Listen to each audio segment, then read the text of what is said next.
I think we have all heard of the villain era trending on TikTok and Instagram. But what is this villain era and why is it trending? And what does it have to do with psychology? Let's try to understand.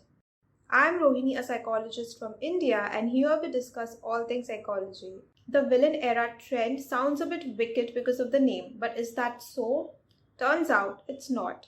People following this trend don't actually aspire to become villains or commit crimes. Surprisingly, this trend has more to do with psychology and mental health.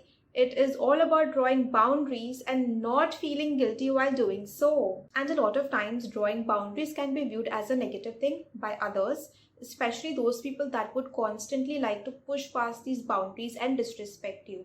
And in such cases, asserting your own boundaries can feel a bit villainous or negative, unfortunately. So it seems like this TikTok trend is helping people feel a lot more comfortable in asserting their boundaries and drawing the line where it's needed.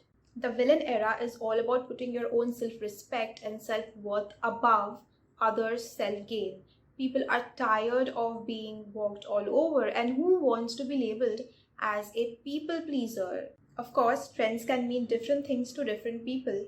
So, what does the villain era trend mean to you? Let me know in the comments below.